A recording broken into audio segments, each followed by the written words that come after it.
We live in a world where industry doesn't want any regulation. They just want to put their products on the market. We need a regulation so we don't do crazy things, because maybe sometimes we would do crazy things, I don't know. But I accept that we have regulation. We want regulation as industry. And if we don't behave, then yes, penalty, that's fine.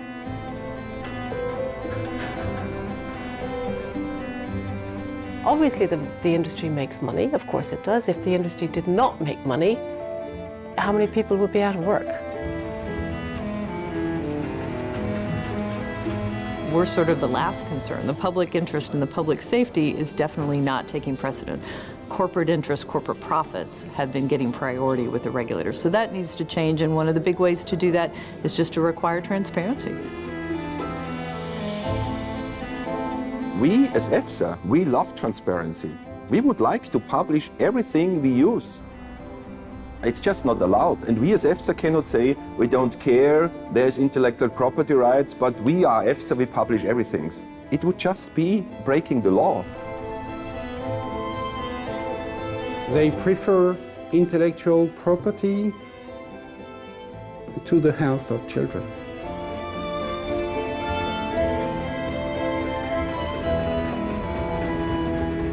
If you make money out of selling pesticides, how much incentive do these companies have to get us off pesticides? Will they make sure that we use less pesticides, or will they make sure that we use always more pesticides? Today, industry prefers to spend millions of euros in lobbying to delay regulations instead of researching substitutes and how to make these things differently. Quite frankly, I've been in the industry for a long time. I have never seen a brown envelope. If that's where you're leading to, absolutely never.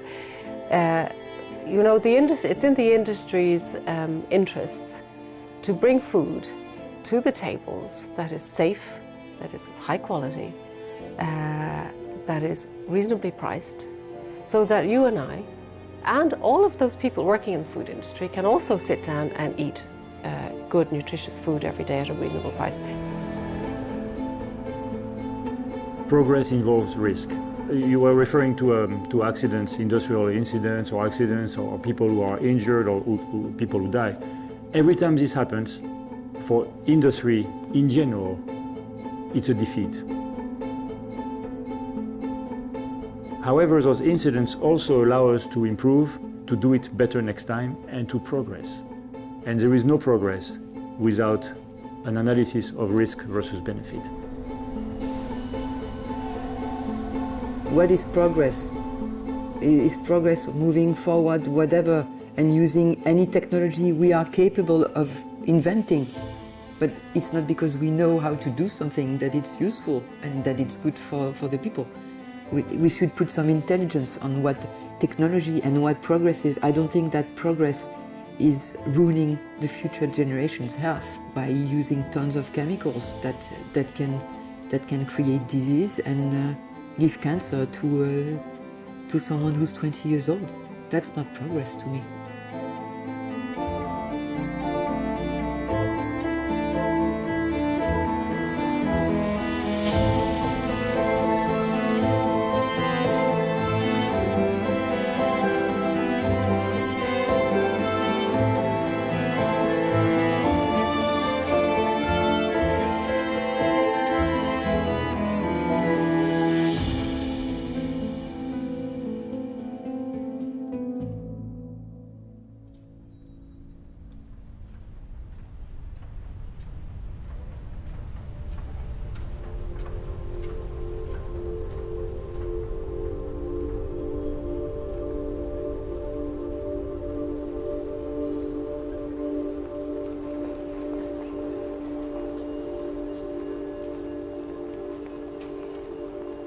If we were today with a precautionary principle, probably we would not have airplanes.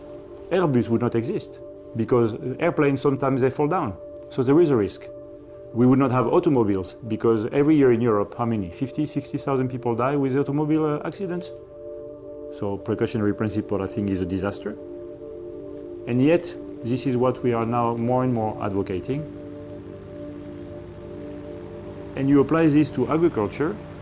We are farming in Europe with less substances than North Americans or South Americans, with less tools in our seeds because we don't use GMOs, we don't use technology. I mean, it doesn't make sense. We want to participate and be competitive on a global scene or not.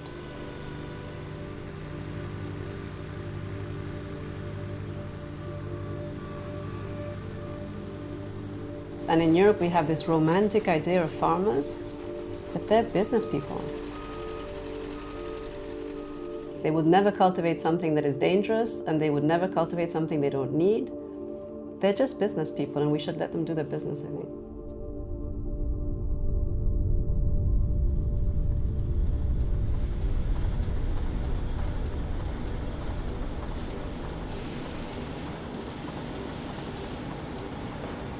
And we can't expect them to act in any other way except as businesses. The only way that would change is if there is a root and branch revolution in the way that we do business. And that would need to involve all corporations all over the world, because as long as we treat food like a global commodity, we have a very big problem.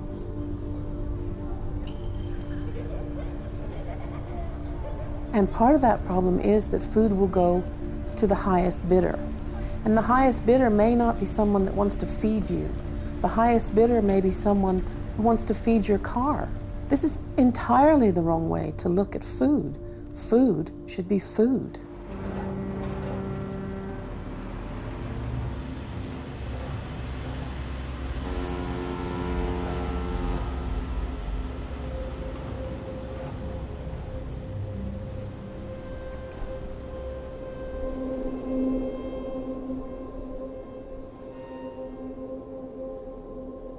Agribusiness is all about making money, making profits. It's about big corporations. It's about uniformity. Big uniform lands with one crop maximum. It's about corporate control. And it's mostly also, economically, it's about international markets, import-export. It's all about companies controlling, in faraway places, lands to export commodities. This is not about food production. This is not about feeding people.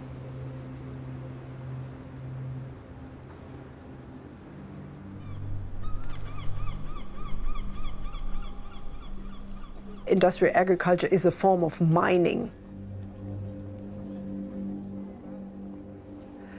And it produces raw materials, and then you subject raw materials to various uses, and most of the uses go into animal food and textiles, fiber, fuel, whatever you have.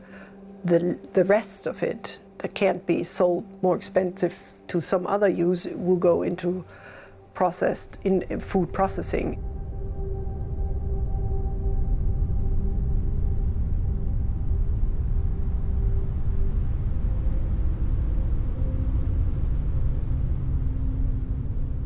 So is food a necessity or is food a business transaction? Food is both, yeah? So we all need to eat, that's for sure. But in Europe we have a very comfortable full stomach conversation.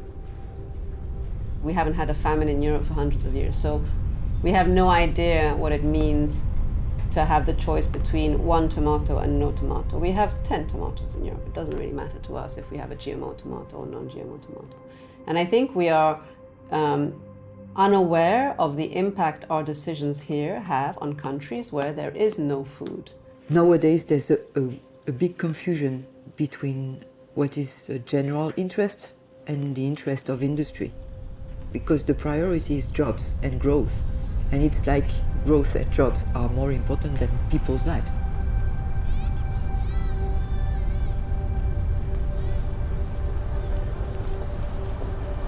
If the food industry is successful, it will create more jobs, it will create more value added, it will create more growth. So I don't see why we shouldn't also fight for the interests of the industry, but this should be a communal fight.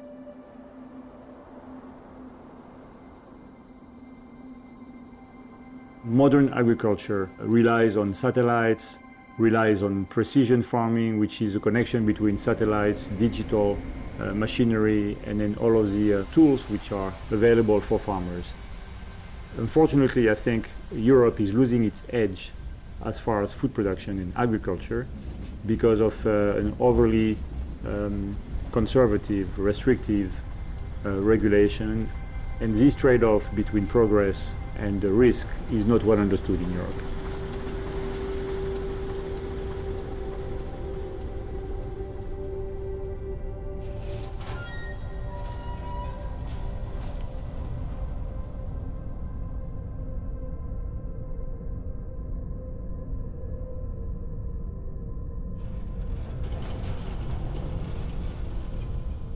I think Europe has the best potential to be the leading agricultural region in the world.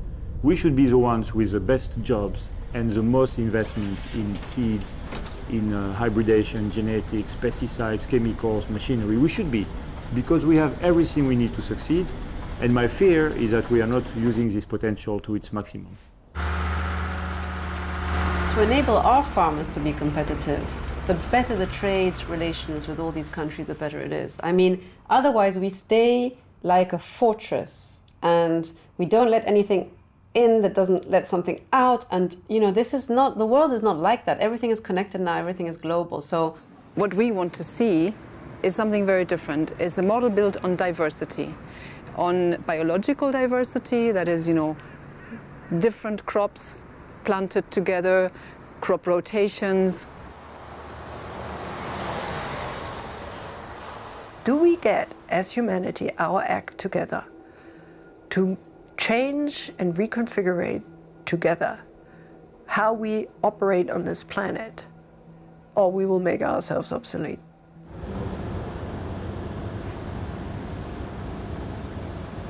That's the defining moment. And we have to put the technologies in place where they belong. They have to be then assistant to our goals. Well, many people, if I say that, would say, yes, yes, of course, makes sense. But I have not understood that this is not where we are now. We are now defining future visions through technology lenses. But I want to turn it around. I want that we have a collective vision where we want to be and how we want to design our environment and our food system that operates within the planetary boundaries, as scientists have been defining it, where it respects the rules of the planet and not vice versa. That we manipulate our planet to the point where it meets our needs in economic terms.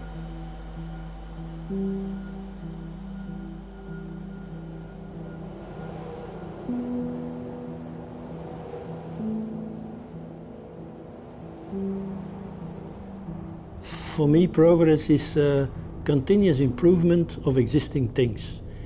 Because I have the impression that, let's call it the old continent, Europe, is slowing down a little bit in making progress.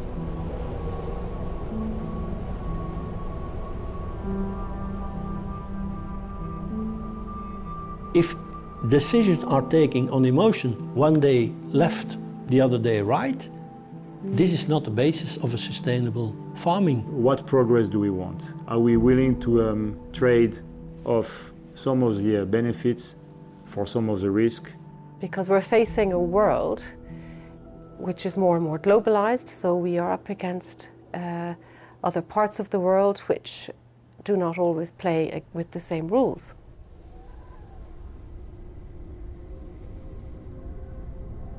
We're living in a very strange place today because we have, on the one hand, challenges of obesity and overweight, and on the other hand, we have challenges of undernutrition, malnutrition and starvation.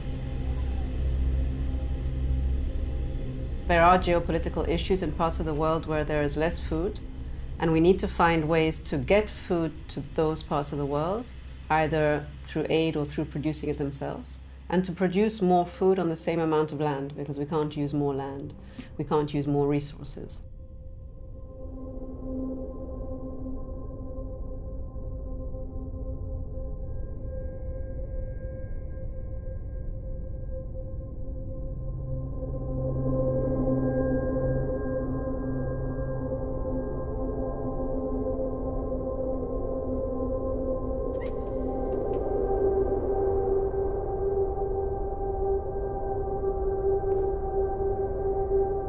La sociedad no ha conseguido de momento que se pueda comer de forma saludable y asequible económicamente sin utilizar miles de toneladas de plaguicidas cada año. Claro que hay un problema muy gordo, ambiental y médico.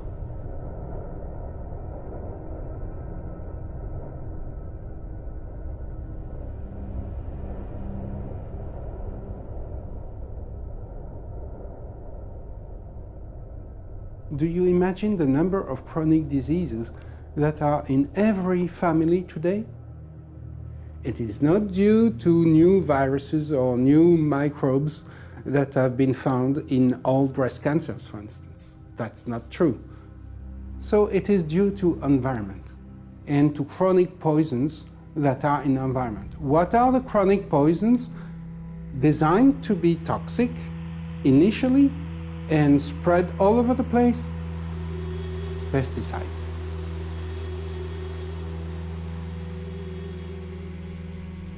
Cuando yo acabé la carrera en el año 77, el cáncer de mama era algo que le daba a las mujeres de 78 años que tenían una pupa en la mama que nunca se le habían enseñado a su médico no fuera a ser mala. Y ahora es mujeres de 33 años que vienen con un cáncer de mama inflamatorio metastásico. Y nos miramos todos, los más viejos, a la derecha e izquierda diciendo, ¿pero esto de dónde ha salido?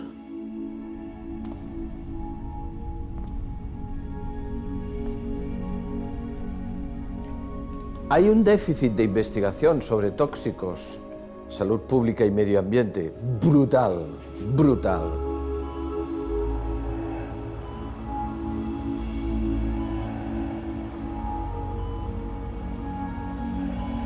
Pero no cometamos el error de pedirle a la industria farmacéutica que investigue sobre las causas de las enfermedades, porque no hay negocio ahí. Y es legítimo querer ganar dinero.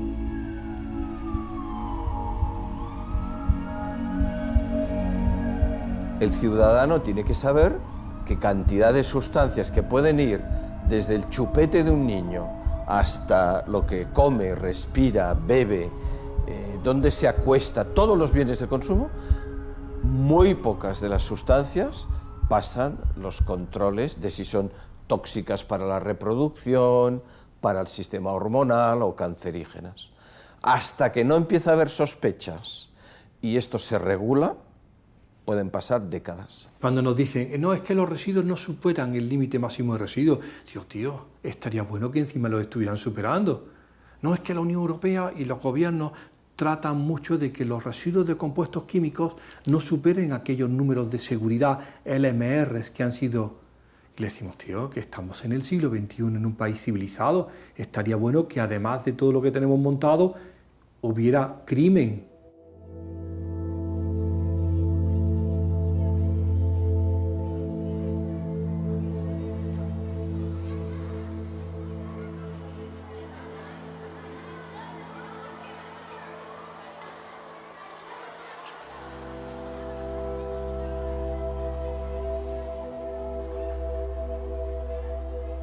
Lástima que esté calculado todo para productos individuales y que un tomate tenga 7 tratamientos.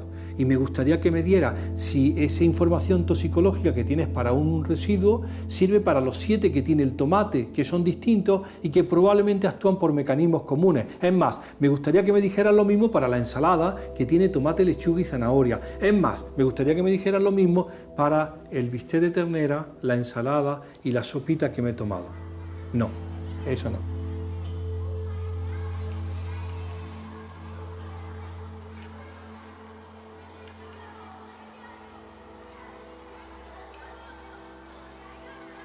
El cálculo se hace para compuestos individuales, porque la única responsabilidad que hay detrás es el límite de residuo individual para compuestos individuales y la toxicología individual. Dice, pero eso no es el plato de mi día. No, porque el plato de tu día ha aportado esos residuos, más los residuos del plástico, más los residuos de la elaboración en una sartén de compuestos perfluorados, con una rasera de polibromados. Es decir, al final, ¿dónde me han metido?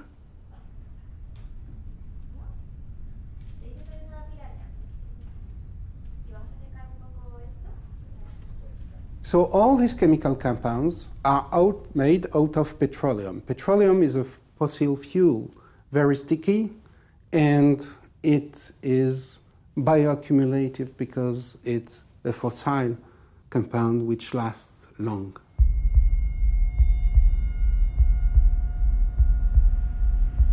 This is why it gives toxicity in livers and in kidneys and cancer, because it gives the disease that are the disruption of communication. In a cancer, the first reason you have cancer is because your cell cannot communicate each other anymore with the rest of the body. And hormonal diseases, it's the same problem. Nervous diseases like Parkinson, Alzheimer, or even depression, it's the same problem. Also, immune disease or other malformations in the babies, it's also the same problem. The cell cannot communicate.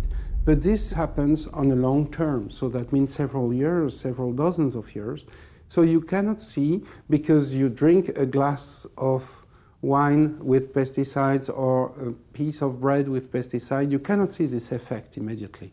Many of the opponents to modern agriculture have understood that it's easy to scare people. It's easy to use fear as a strong emotional driver for changing policy and for influencing policy.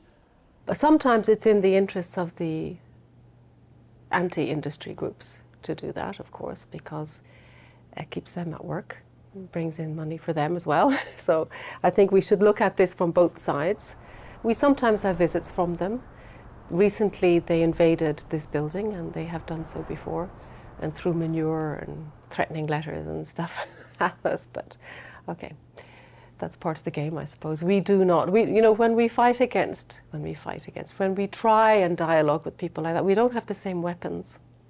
I sometimes have the feeling that we have bows and arrows and they have atom bombs.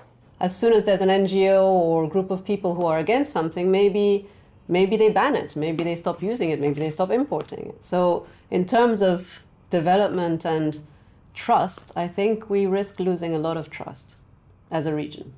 When I say industry has the truth, we know what's in our products, for example. Like that, if I make a product, I mean, you can go home this evening and make a paella in your kitchen, and you know what's in there and you write it down. That is the truth. Sorry, but we are an industry. We know what we put in our products. We can tell you this is the truth. This is what we put in our products. When I say we have the truth, I'm talking about.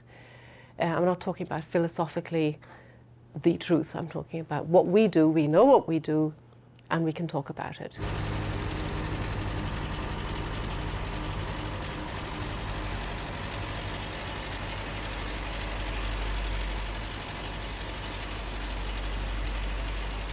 Pendant maintenant 30 ans, j'ai travaillé dans le domaine de l'évaluation des effets sur la santé des pesticides, des OGM, des polluants en général.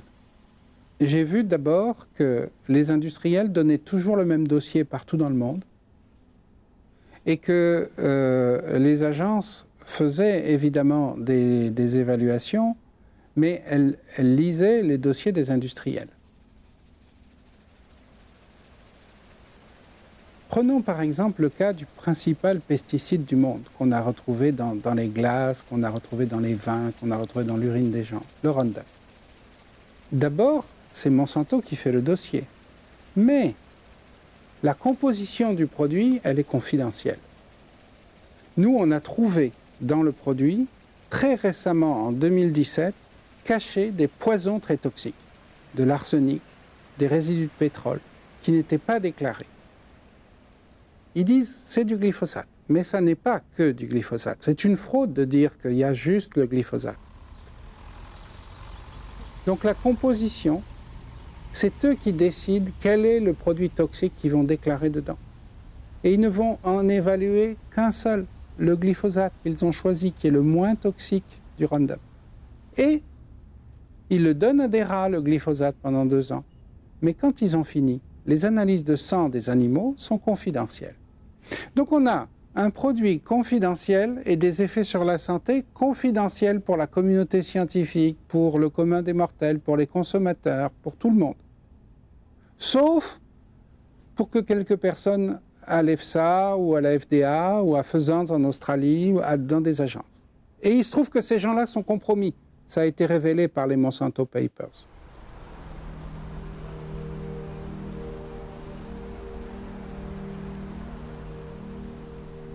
So if someone wants to authorize a product in Europe, let's say a plant protection product, this person, we call this person or this company the applicant, has to provide data that allows us as the risk assessors to judge whether this product is safe or not.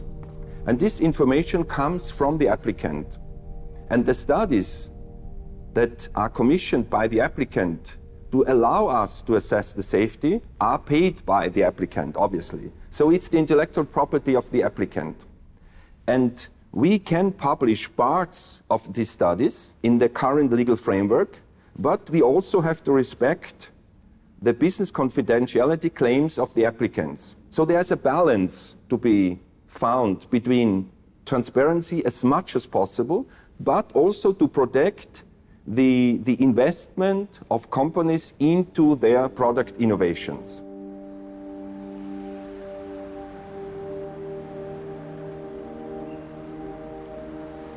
That is that companies have to submit studies to the European Commission. They do the studies themselves. They have to submit it to the European Commission and to EFSA, so the European Food Safety Authority. And they have a panel of experts that looks at the studies and then they say, okay, it's safe or not. So what we have found is that within these expert panels, you have a lot of people who have ties with the food industry. So that means a conflict of interest.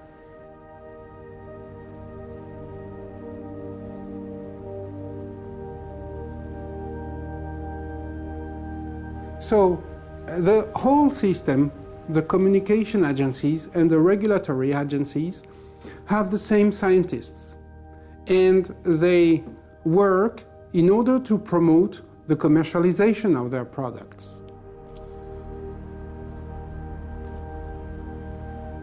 This is why if you ask them something, you have the same answer and they say it's a consensus. Exactly like in the Middle Ages, you were asking to the priest what is the truth, and now you ask to these scientists and regulatory agencies what is the truth. And they act in the same manner as magicians, you know, because they work on secret compounds with secret effects. They say that you cannot publish that. However, they say they have the truth.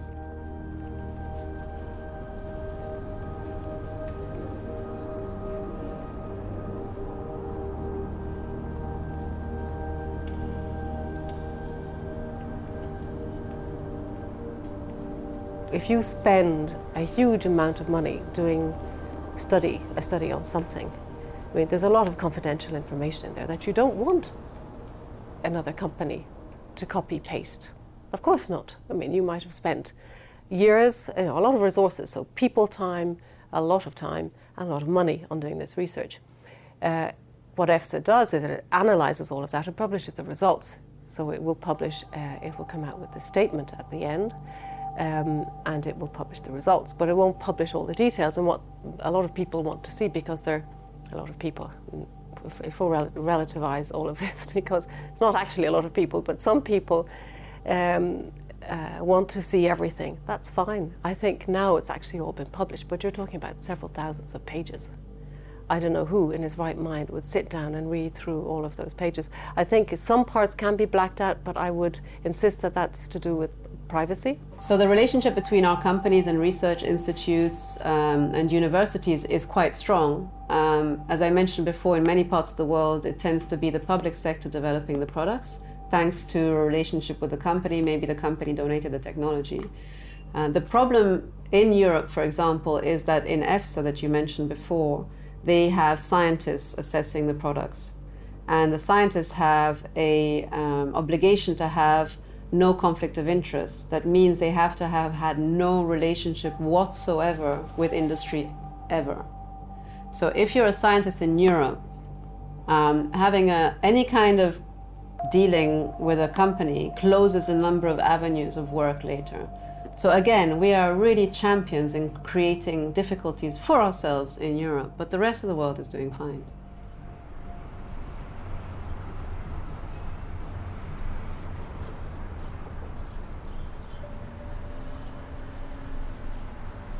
Part of the problem, and something else that needs to be changed, is all the industry funds many laboratories and funds studies through the universities, which to a certain extent has to be done because the universities don't have enough money.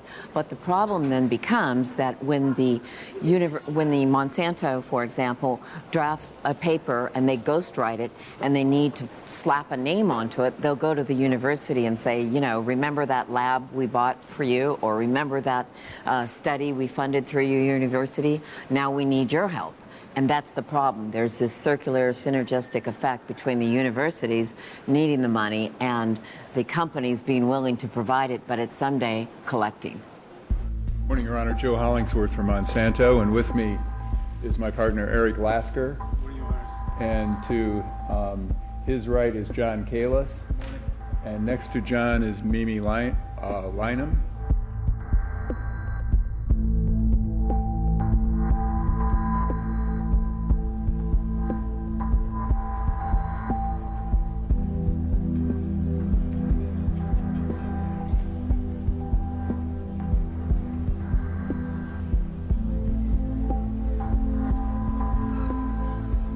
Thank you very much. Now we move, dear colleagues, to the second panel, which will look at the transparency and use of scientific studies in the assessment of glyphosate in the United States, and hopefully will provide insight into the so-called Monsanto papers.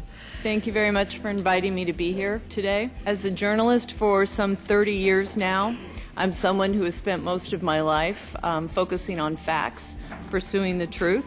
I've spent roughly 20 of those 30 years delving into the dealings of Monsanto.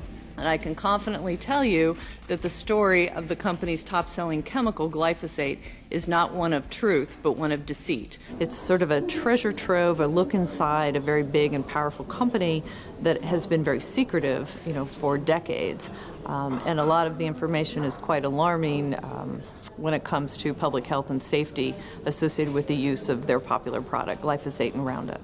Another way in which Monsanto has manipulated regulators and the public is by establishing networks of scientists around the world to support its agenda and its message about the safety of this chemical.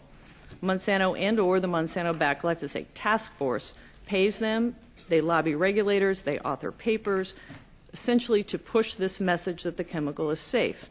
There are many individuals and there are many types of different relationships that we've seen in these documents. You can see here that Professor David Kirkland is one such paid expert Monsanto has relied on.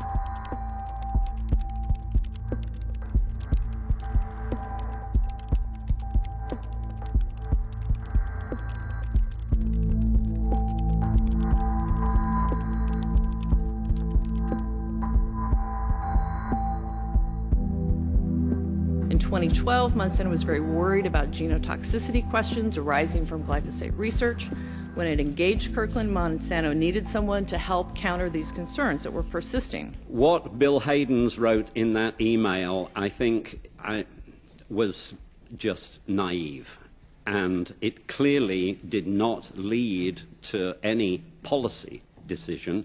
We all have decades of experience in the industry, and therefore we have reputations to maintain. And that means that there is no point in us being or responding to the influence of one stakeholder over another, because those reputations would be destroyed. I can say absolutely and categorically this paper was not ghost written. We all input our own sections to the paper. There was no input, involvement or influence of the review by Monsanto. Thank you. Thank you. Well, it seems apparent that Monsanto actually fears real, independent, authentic science.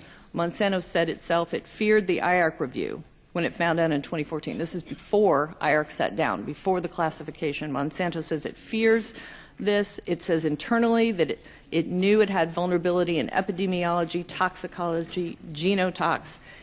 Monsanto officials even predicted that glyphosate would warrant a possible or probable rating. With respect to EFSA and ECHA, EFSA's process is defined as a peer review, and I understand that, and I don't have a problem with that peer review. The problem in this case is that's not what was done. Nobody went back and verified the findings on the original studies, and by failing to verify those findings, it cascaded through the entire review process such that you don't have the answer which is based on the best science. I think that it's important to mention that we are doing a proper independent assessment according with the resources that we have in EFSA, according to the regulation that focus on the use of the active substance, and based on that we generate the risk assessments. Regarding the independence from industry, it's clear in the legislation. I will say this is the basic principle. The company that wants to market something in the EU must pay for the assessment. So the studies are conducted by industry. There is no doubt. The current process is scientifically flawed. It is time to have an independent panel of scientists to evaluate the way in which the science is reviewed. There's a need for the regulatory agencies to reanalyze the data, and there's a need to publicly release all of the analyses and data to improve the transparency of this process. These are not the actions of a company that has nothing to hide.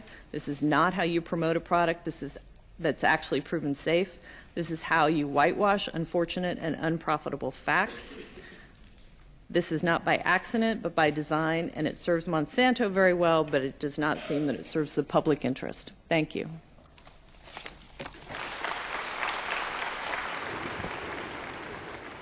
Monsanto prepared certain documents for the registration, and the EFSA report, if you look at it, has taken directly certain language from the Monsanto documents and just placed it in the EFSA report. So there's a lot of concern about whether EFSA really did an independent analysis or whether they just took the position to be against IARC at Monsanto's request. So that is not an independent assessment. How can we therefore expect that on the basis of such robust science, and I'm quoting industry, we can make a decision, politicians in the EU can make a decision to protect their people? That if somebody has said hello to the industry at some stage in his life, that should not mean that that particular scientist should be banned from a panel, or research has been funded somewhere by someone. Many of the scientists that have, a lot of them have now left the EFSA organization and their science panels because they have been accused of having worked with the industry. But since when does that make a scientist dishonest? Why should, having worked with the industry some years ago on a small project at some stage, I'm a scientist by training, and when I was in university, of course I was looking for a grant to do my research, because some research can cost a lot of money. I was helped by industry. I haven't spoken to that particular industry now for many, many years. It's been a long time since I was in college.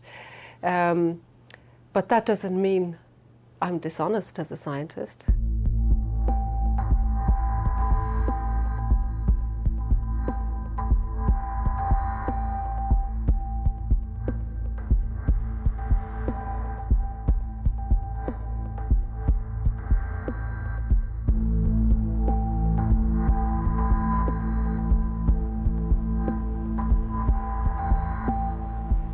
Now, Europe tends to be a region where influence is very high, and other regions look at Europe for regulation.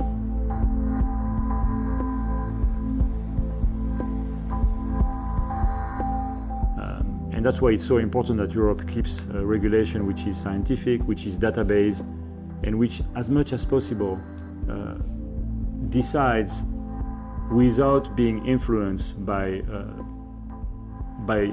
I would say, by noise or by just emotions and fear.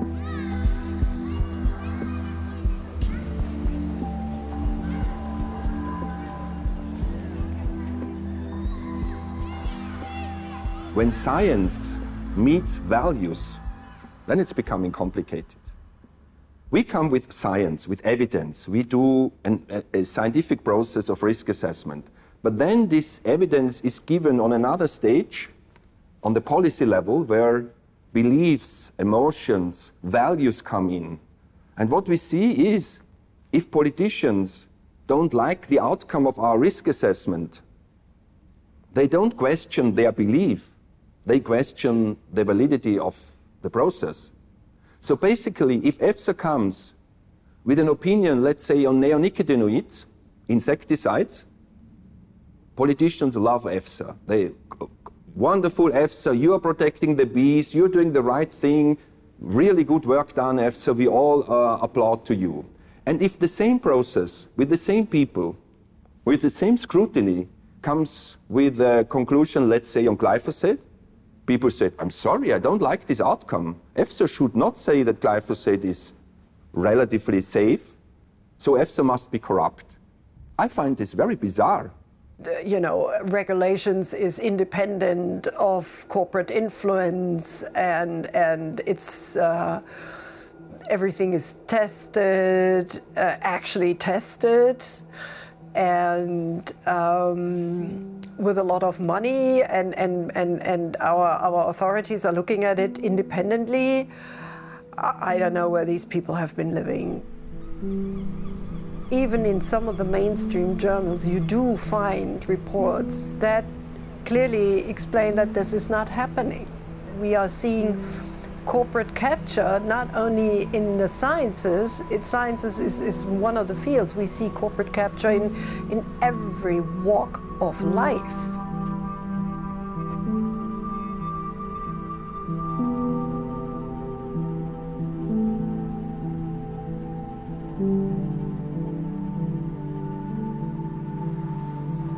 Glyphosate seems to be very highly charged, not because of the safety of glyphosate, but because of GM, because of Monsanto, because of international trade, maybe even because of inequality with global trade. Glyphosat ist das weltweit am meisten eingesetzte, am meisten verkaufte Pestizid. Wenn Glyphosat verboten werden würde in Europa, dann wäre ein Milliardenmarkt von heute auf morgen weg. Und die Verluste, die direkten und die indirekten Verluste bei einem Glyphosatverbot, würden sich wirklich in Milliarden Dollar belaufen.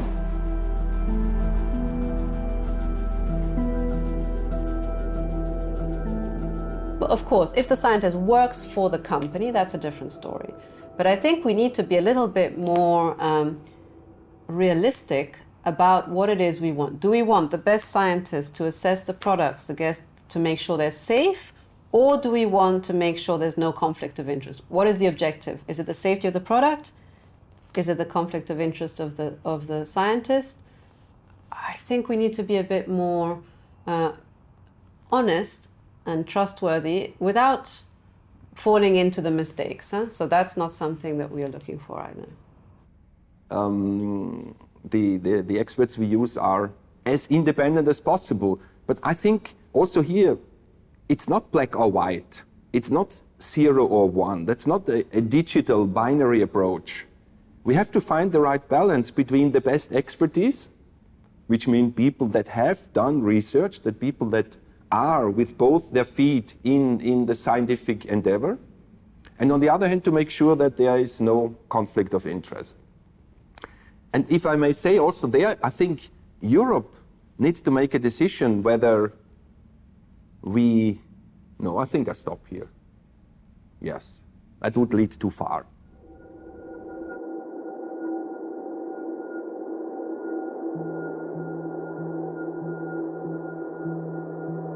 Ahora las corporaciones transnacionales son mucho más poderosas que hace un tiempo. Su capacidad de tener personas trabajando en todas las organizaciones a todos los niveles de la toma de decisiones, por ejemplo, gente que está trabajando para influir en las organizaciones multilaterales de Naciones Unidas, la cantidad de personas que trabajan, por ejemplo, en Bruselas para influir en la Comisión Europea, en el Parlamento Europeo y en el Consejo, la cantidad de personas que trabajan en los gobiernos estatales para influir es innumerable, es de una cantidad y calidad abrumadora.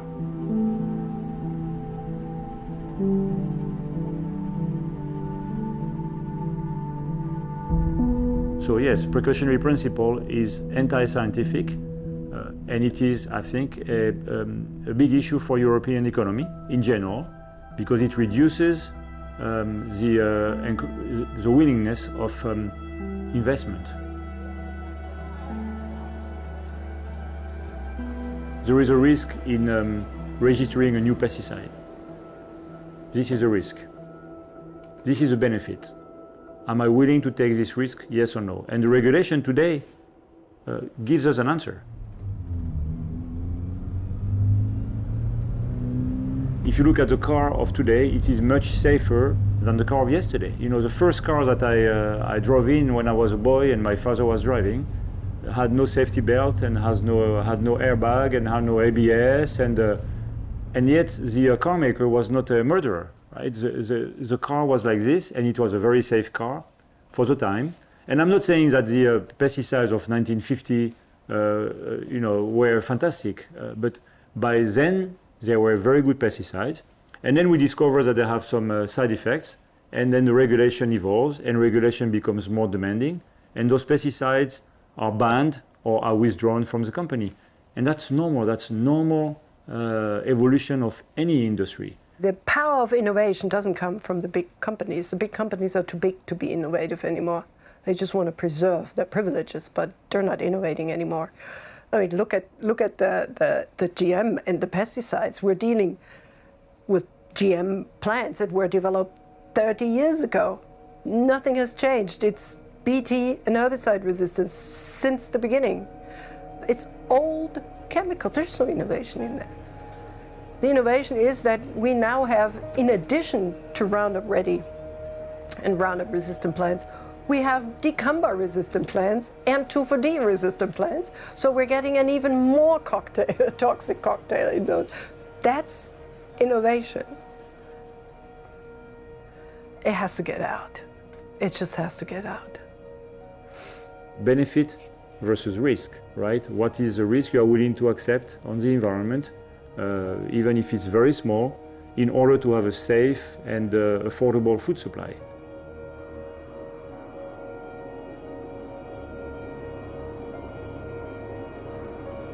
To me, the defining battle in the future will also be around our agro-food system.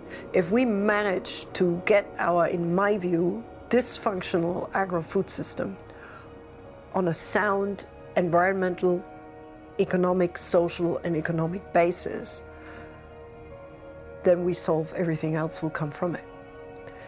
Even climate change and these things, health issues, environmental issues, social issues.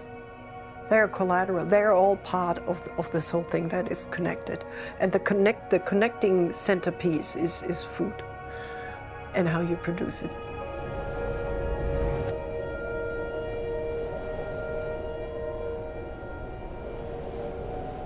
Because we see the world as it is. We are, in fact, at the border edge of a revolution. Because humankind is able to do it. But how much time that will take, how much misery that will create, I don't know. But that's, I'm only, there is a French writer called Pierre Rabhi. He said, this is a colibri affair. So I'm just a little bird in the system doing my job as much as I can. Great. Done. For me, it's done. Yeah? You want to add something? Do we need to add something? Chicos, ¿alguna pregunta? I can certainly add that we're hopeful. I mean, I'm happy to say, you know, in Europe, we're not going to give up. We're not going to... There are lots of other technologies. It's not just about GMO. There are lots of other technologies coming up. And the companies are committed to invest in Europe as well, despite it being so... uncomfortable is a euphemism to work here.